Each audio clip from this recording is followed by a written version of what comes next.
지혜로운 사람 같으려니 비가 나르고 창수가 나고 바람이 불어쳐도 무너지지 않고 복이 되지만 주의 말씀을 듣고 행치 아니하는 자는 비바람이 몰아칠 때 무너지고 망한다. 여기 보면 말씀을 멸시하는 자는 자에게 패망을 이루고 하나님의 말씀을 무시하고 멸시하고 불순종하면 그런 사람은 멸망이 오게 되어 있다. 하나님의 말씀을 순종하고 따르는 자에게는 상이 있다. 하나님의 축복이 있다는 것이고. 그래서 주의 말씀을 사모하고 주야로 묵상하는 자가 복 있는 자로다. 복 있는 자는 주의 말씀을 주야로 묵상하는 자고, 복 있는 자는 주의 말씀을 천천은금보다도 더 귀하게 여기는 자고, 복 있는 자는 이것을 지킴으로 상이 크도다. 그래서 우리가 복 있는 자는 따로 있는 게 아닙니다. 주의 말씀을 받아서 순종하는 자가 복이 있는 자예요. 이제 새해가 이제 며칠 안 남았는데 새해는 어떻게 운수가 좀 괜찮을까 이런 얘기할 필요가 없어요. 주의 말씀 순종한 살면 새해는 복 있는 새해가 됩니다. 할렐루야. 그리고 답이 다 나와 있어요. 그 답을 모르는 사람들이 새해는 운이 좀 좋아야 될 텐데 그래가지고 뭐 점도 쳐보고 토종 비결도 보고 새해는 운세가 좀 괜찮나 어떻게. 그런데 그게 그럴 필요가 없다니까. 하나님의 말씀을 멸시한 자는 새해 망한다.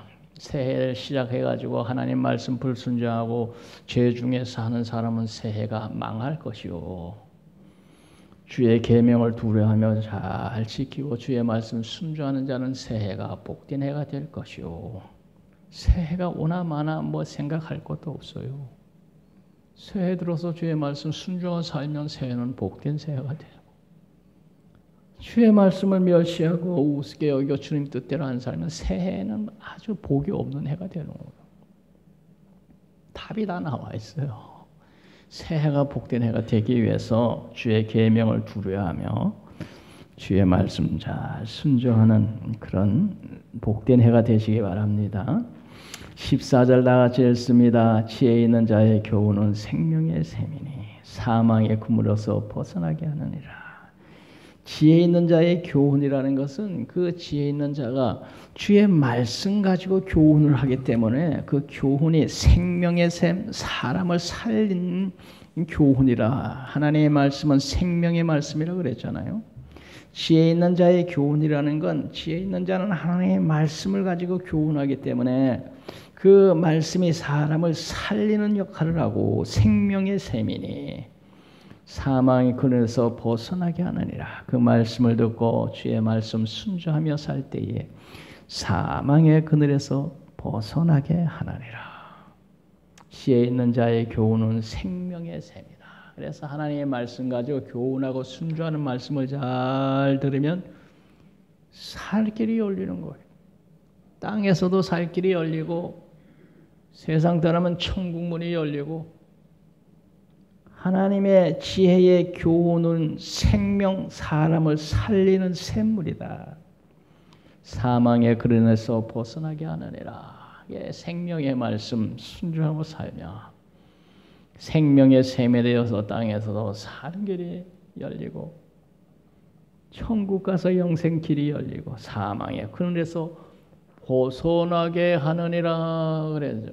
요번에 제천에 화재 사건이 나서 많은 29명이나 불에 타죠. 안타까워, 다 안타깝죠. 그런데 좀 마음을 더욱 안타깝게 하는 것은 목사 2사람이 불에 타 죽었다. 아휴, 어떻게 불에 타서 목사가 죽었나? 하나님 좀 지켜주시지. 예? 그런데 목사, 장로, 집사 이런 게 문제가 아니에요. 아무 직분이 없어도 누가 주의 뜻대로 바로 사느냐가 중요하지 목사라도 주님 뜻대로 안 살면 아무 목사라는 게 의미가 없어요.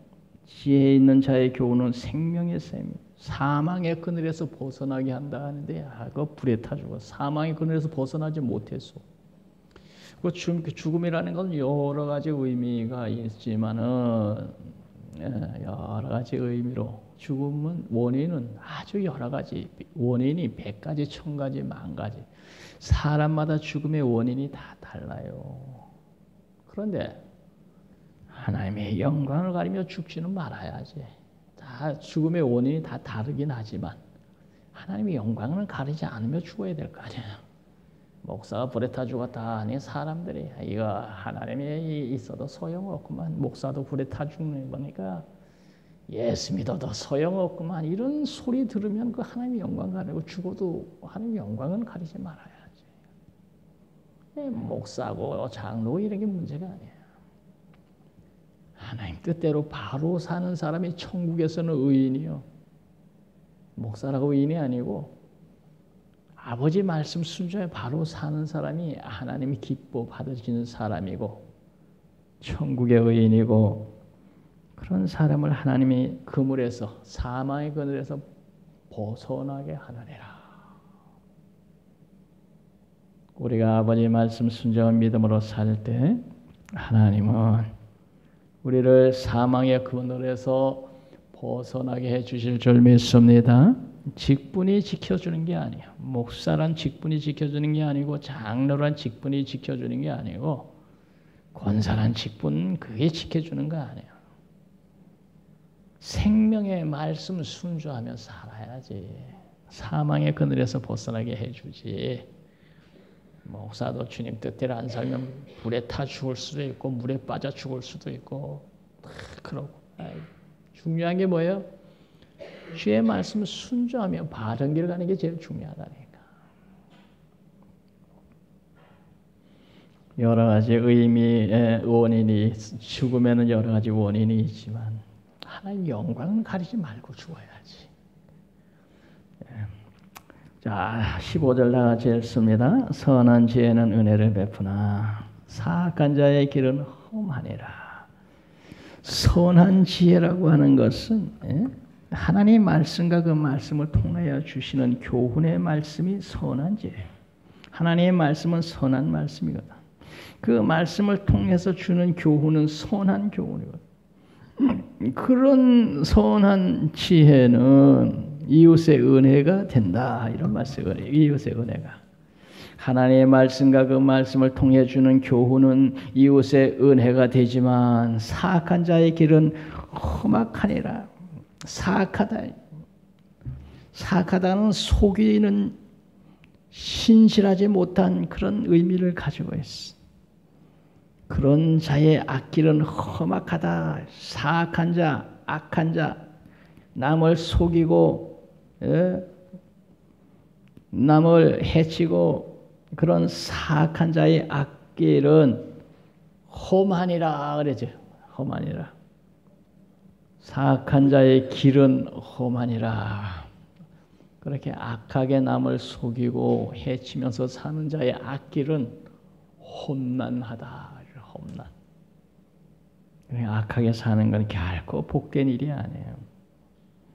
16절 다 같이 읽습니다. 무릇 슬기로운 자는 지식으로 행하거니와 미련한 자는 자기의 미련한 것을 나타내느니라. 슬기로운 자는 지식으로 행하거니와 슬기로운 자는 모든 일을 합리적으로 바로 생각해서 행동하기 때문에 유익한 결과를 가져오지만 미련한 자는 생각 없이 마구 행동하다가 그러다가 해로운 결과에 이른다. 미련한 자는 차분히 생각하고 합리적으로 바로 생각하지 아니하고 생각나는 대로 마구 행동하다가 보니 결과가 좋지 않다 하는 것입니다.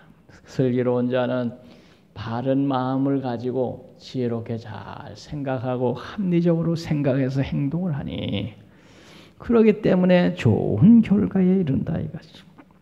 하나님의 선하고 기뻐하고 온전한 뜻이 무엇인지 분별하도록 해라. 그러니까 믿음에 바로 서서 바른 믿음의 삶을 살 때 바른 생각을 하게 되고 바른 판단을 하게 되고 바른 행동을 하다 보니까 좋은 결과가 오는데 미련한 자는 생각 없이 마구 닥치는 대로 행동하다가 결과가 괴로움으로 끝난다 이겁니다. 그래서 슬기로운 자는 지식으로 행하거니와 지식이라는 건 하나님의 말씀을 하는 지식이겠죠. 하나님의 말씀이 뭐라 그랬습니까? 그 말씀 따라 사는 게 지혜롭게 사는 거고 지혜롭게 행하는 거잖아요. 그러면 그 결과는 복이 되거니와 미련한 자는 하나님의 말씀을 떠나서 제 고집대로 생각나는 대로 마구 행하다가 꼭 사고 나고 문제를 일으키고 해로운 결과가 이른다 이거예요. 슬기로운 자는 슬기롭게 지식을 적으로 판단을 바로 잘 생각하는데 우리는 진리를 거스려 아무것도 할 수 없고 오직 진리를 위할 뿐이라 이런 사고를 가지고 살면 좋은 결과가 올 줄로 믿습니다. 17절 다 같이 읽습니다. 악한 사자는 재앙에 빠져도 충성된 사시는 양약이 되느니라. 악한 사자는 그 사자는 짐승을 말하는 게 아니고 심부름꾼 전령을 말하는 겁니다. 부도덕한 그런 종은 심부름꾼은 자기도 해치고 주인도 해친다 이겁니다. 악한 사자 부도덕하고 자기 주인마저도 속이고 그런 심부름꾼 그런 종은 주인도 해가 되게 하고 자기도 해가 결코 좋은 일이 아니에요. 악하고 게으른 종아 이런 말이 있잖아요. 그러나 충성된 사시는 양약이 된다는 것은 주인에게도 유익이 되고 자기에게도 유익이 된다. 보낸 자의 명령을 충실하게 행함으로 자기도 유익이 되고 주인에게도 유익이 되고 우리들은 하나님의 복음의 전령자들입니다. 하나님의 복음을 이웃에 전하라고 주님은 말씀하셨습니다.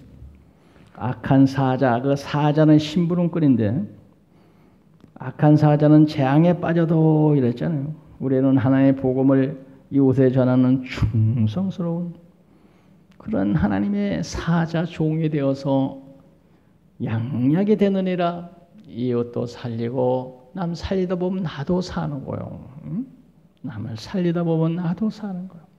그래서 복음 전도하여 영혼 구원하려는 사람들이 그런 사람의 영혼 살아있어요.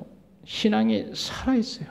남을 살려고 하다 보니까 내 영이 살아서 움직여. 죽은 사람이 이웃 사람을 어떻게 살리겠어? 살아있는 사람이 이웃도 살리는 거지. 이웃의 복음을 전하여서 이웃을 살린다는 건 내가 살아있다는 증거거든. 그리고 남을 살리려고 애쓰는 그 사람에게 하나님은 능력이 함께 하셔서 감당할 수 있게 하거든. 그러므로 충성된 사시는 양약이 되느니라. 지혜 복음을 열심히 전하는 하나님의 충성된 주님의 종은 자기도 살고 이웃도 살린다. 양약이 된다는 건 살린다. 힐링한다. 18절 나같이 읽습니다. 훈계를 저버린 자에게는 궁핍과 수욕이 이르거니와 경계를 받는 자는 존경을 받느니라. 훈계를 저버리고 제고집대로 한 자는 궁핍과 수욕, 부끄러움이 찾아온다. 훈계를 할 때는 바른 길을 가라고 바로 살려고 하는 건데 그 훈계를 받아들이지 않으면 결국에는 잘못된 길로 계속 가다가 부끄러움을 당하고 잘못된 길로 가다 보면 궁핍이 찾아온다. 좋을 일이 아무것도 없어요. 훈계를 쳐버린 자에게는 궁핍과 수욕이 있다. 그러나 훈계를 잘 받는 자는 존귀함을 얻는다. 존귀함. 그런데 이웃의 훈계를 받아들이려면 겸손해야 돼. 교만한 사람은 이웃의 훈계를 절대로 받아들이지 않아. 겸손해야 이웃의 훈계를 받아들이고 그런 면이 내가 부족했구나. 그러면 안 되지. 그래서 훈계를 받아들이고 고치고 바른 길을 가면 그런 사람은 존귀함을 얻는다는 거예요. 존귀함을. 주 앞에서 낮춰라. 하나님이 너를 높이시리라.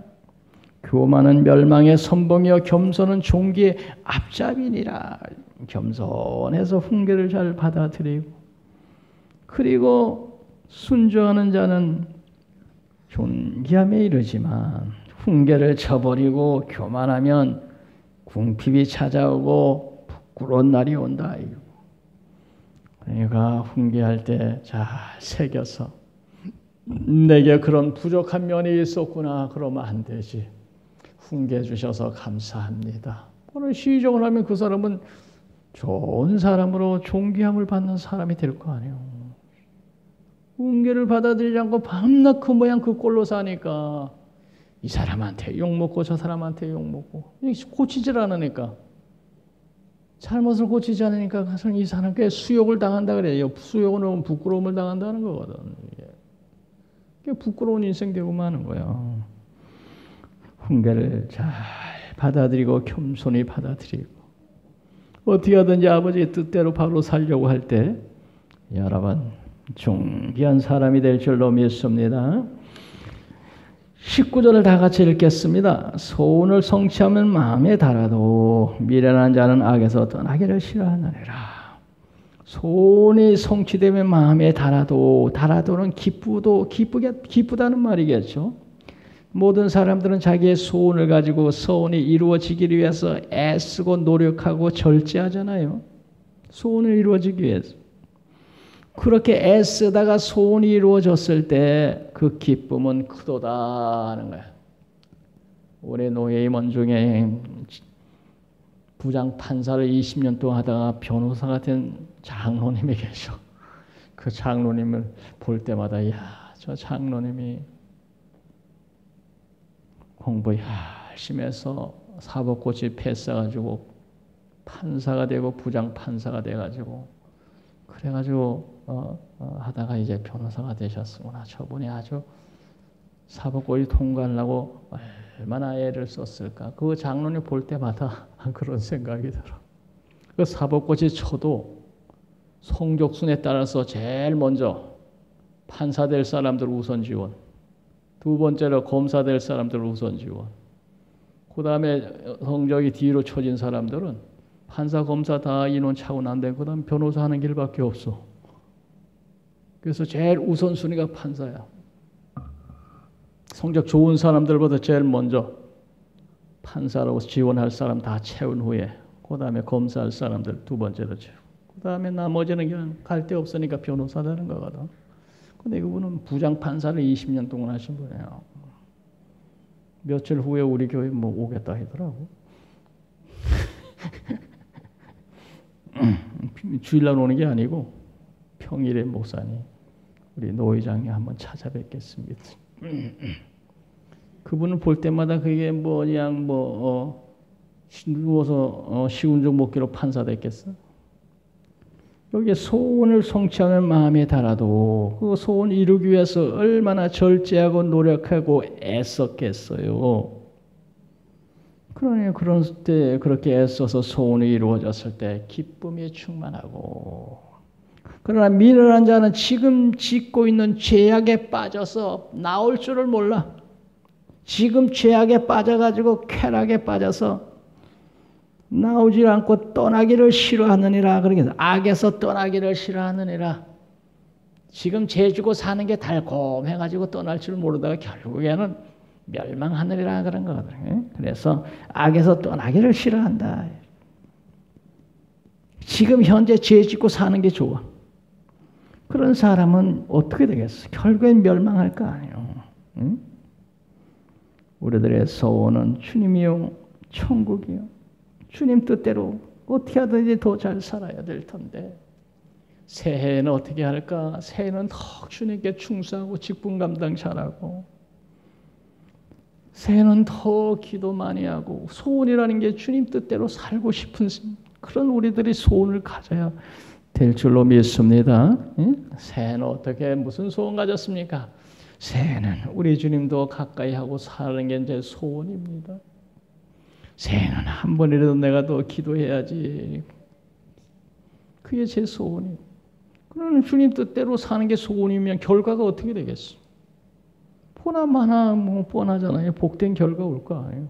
주님 뜻대로 사는 게 소원인데 그런 사람에게 멸망이 오겠어? 축복이 찾아오지. 어찌하든지 올해는 주님 뜻대로 살아야지. 소원을 성취할 마음에 달아도. 저는 지금까지 이렇게 살면서 지금까지 주님 뜻대로 살려고 지금까지 복을 쌓아왔는데 내가 죄를 짓는 순간에 지금까지 쌓은 복이 하루아침에 와르르 무너져 공동탑이 무너지는 이런 허무한 짓을 하면 안 되겠구나. 지금까지 쌓아온 복을 쏟아버리면 안 되잖아요. 죄 짓는 순간에 와르르 다 써져 무로 돌아가는 무. 지금까지 쌓은 복이 죄 짓는 순간에 다 쏟아져 버리는 거거든. 그럼 인생 헛산 거야. 그렇게 죄 지면 이제 그 쌓은 복이 와르르 무너지면서 자식에게 돌아갈 복도 없어져 버려. 죄 짓고 싶어도 이제 그 쌓은 복이 무너지는 것이 아까워서 나는 죄를 짓지 못하겠더라고. 지금까지야 주님 뜻대로 살려고 받을 복을 쌓아서 왔는데 죄 짓는 순간에 와르르르 무너지면 인생 헛산 거 아니야. 조심해야 되겠구나. 지금까지 쌓아온 복이 그대로 남아서 자식에게까지 복이 이루어지도록 조심해야 되겠다. 그래서 지금까지 이렇게 주님 뜻대로 믿으면 살려고 하는 보니까 하나님 뜻대로 살려고 하는 복이 쌓여가지고 이 모양 저 모양 복된 역사들이 일어나는 것이 눈에 보여. 감사합니다. 복된 역사들은 지금까지 쌓아온 복이 열매로 맺혀지는 게 보여. 그런데 죄 지는 순간에 그에 쌓아온 복이 다 와르르 무너지거든. 그래 죄 지면 안 되겠다. 아주 그냥 그런 생각이 마음속에 차 있습니다. 20절 나같이 읽습니다. 지혜로운 자와 동행하면 지혜를 얻고 미련한 자와 사귀면 해를 받느니라.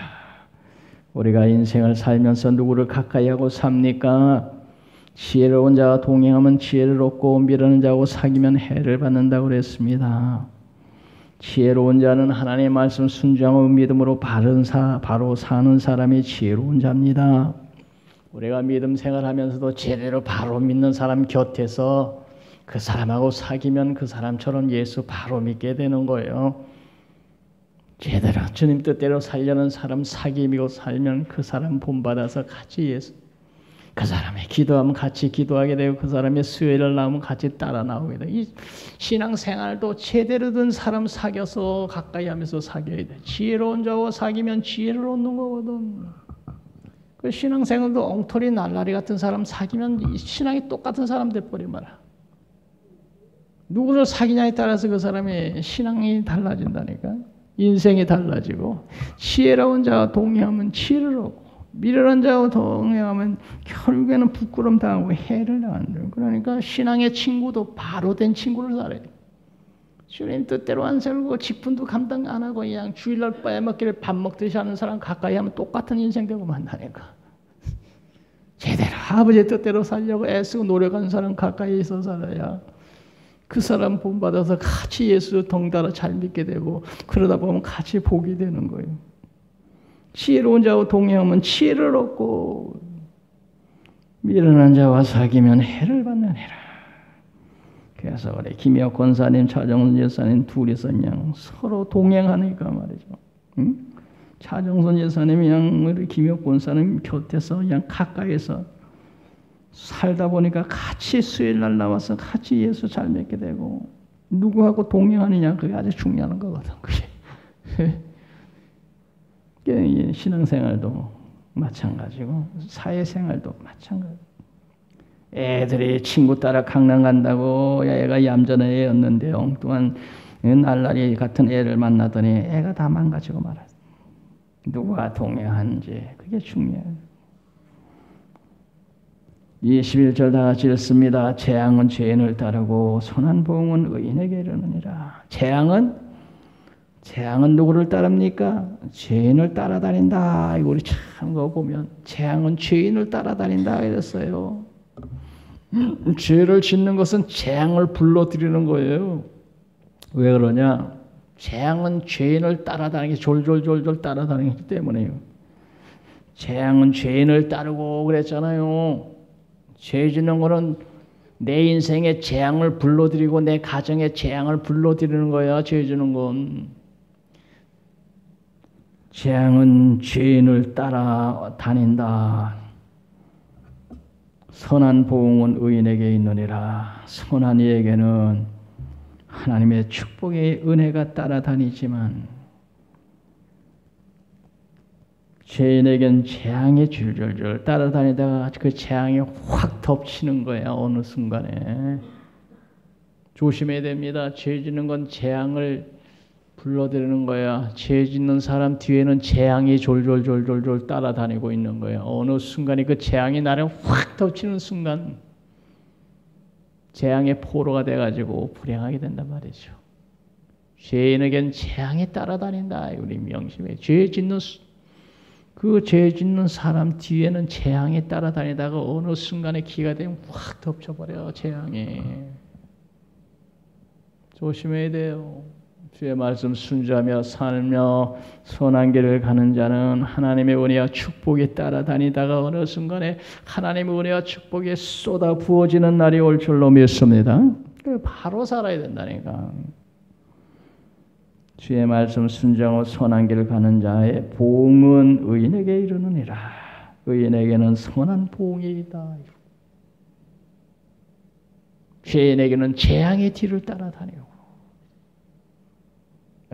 우리들이 하나님 뜻대로 바로 살아야 돼. 화재 사건은 그날도 그 화재 사건에 아침에 미리 갔다 온 사람이 있더라고. 얘기 들어보니까 나는 거기에 아침에 일찍 갔다 왔어요. 이런 사람이 있더라고. 근데 오후에 갔던 사람들이 그 모양 된 거야. 오후 1시경, 2시경에 있던 사람들이. 아침에 일찍 갔다 온 사람이 있대. 어떤 사람은 오늘 오후 저녁에 거기 가서 모욕해야지. 그런 사람도 있었을 거야. 근데 저녁에 가려고 그랬는데 보니까 그냥 오후 2시에 불이 나가지고 못 가게 생겼으니까. 오전에 미리 갔다 오던가 오후에 갈 생각을 하던가. 왜 오후에 가려고 그랬어요? 낮에는 교회 가서 청소도 하고 할 일이 많아가지고 갈 시간이 없어가지고 오전에 낮에는 구역 예배도 드려야 되고 이래 갈 시간이 없어서 난 저녁 7시에 가서 모욕하려고 그랬더니 이거 불이 났더라고요. 하나님의 뜻대로 사는 사람은 선한 보응이 있단 말이에요. 선한 보응. 죄인의 뒤에는 재앙이 졸졸 따라다니다가 어느 순간에 재앙이 확 덮친다니까. 죄 지는 건 재앙을 불러들이는 거예요. 아주 미련한 짓이요. 22절 다 같이 읽습니다. 선인은 그 산업을 찾아 손손에게 끼쳐도 죄인의 재물은 의인을 위하여 쌓이느니라. 선인은 그 산업을 찾아 손손에게 끼친다. 선한 사람은 하나님의 경외함으로 바른 길을 가면서 하나님의 축복을 받아서 그 축복이 자자손손에게까지 끼치지만 죄인의 재물이라는 것은 이 죄인이 수단 방법 가리지 않고 악한 짓을 하면서 모은 재산이니 죄인의 재물이잖아요. 이 죄인의 재물이라는 것은 악한 방법으로 수단 방법 가리지 않고 보이스피싱을 하고 사기를 치고 해서 모은 재산이란 말이죠. 이런 재산. 이런 죄인의 재물은 자자손손에 가는 게 아니고 자기 당대에도 감당하기 힘들고 결국에는 주님 뜻대로 산 의인에게 돌아간다. 주님 뜻대로. 남 좋은 일만 시키는 그런 인생을 살게 된단 말이에요. 주의 뜻대로 믿음으로 바로 살아 하나님의 축복을 받아 누리는 사람은 그 복에 자자손손에게 끼치고 자손 대대로 복이 되도록 인생을 살아야지 바로 사는 것이. 죄인의 재물은 죄인의 재물이라는 건 수단 방법 가리지 않고 사기치고 도둑질하고 별짓 다 해가지고 뇌물 받고 이런 지저분한 모든 재물들이 죄인의 재물이거든. 그건 자기 당대도 감당하기 힘들고 자손은 말할 것도 없고 자기 당대 감당하기도 힘들어. 그런 재물은 의인에게 돌아간다.